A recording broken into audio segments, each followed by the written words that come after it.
Saya, bigla kang superstar ngayon dito. Mga kaibigan, ito po mga programa po namin ito pangsamantala. Ito po yung matatapos ng June 30, 2010 sapagkat patapos na po yung termino ko, hindi po ba? Gusto po namin maging totoong programa po ito, permanenteng programa. Gusto po namin palaganapin po ito. Gusto po namin palawagin po ito. Kaya po kami nagpunta dito upang sabihin po sa inyo na meron na kaming programa ibibigay po sa inyo. Itong programa po namin ang magbubukas po ng bagong pag-asa sa kinabukasan ng lungsod ng Parañaque. At ang pangalan po ng programa yan ay Pag-asa sa Tagalog, sa Ingles. Ano ba yun? Ano sa Ingles? Hope! Hope! Hope yan, hindi hope yan, hope.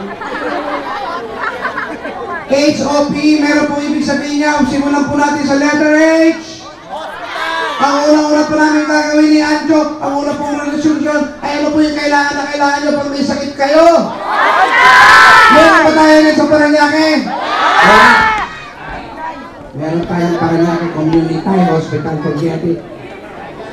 Wala na kayong problema sapagkat ang unang resolusyon po ni Anjo ay magbibigay po kami ng yellow card, ganito yung tsura. Pag may yellow card po kayo at titiyakin po namin ang lahat ng pamilya ng Parañaque magkaroon ng yellow card, libre na po gamot, doktor, operasyon, lahat po ng kailangan po rin sa ospital, libre na po!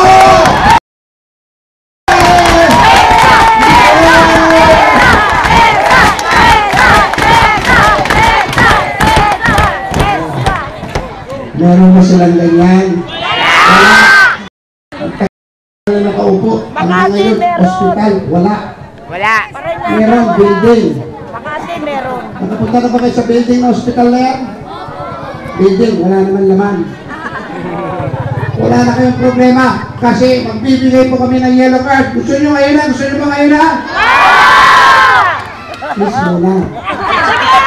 Sino na yung gusto? Miss muna. Bibigay at magbibigay po kami. Huwag kayo mag-alala sapagkat ito, July 1, 2010 pa lang. Effective sapagkat hindi pa kami nakaupo. Pero sa Hunyo po, nakaupo na po kami. Ang team ni Elsa, Anjo at ni Edwin, Dr. Morales. Ayan na isa ng letter housing.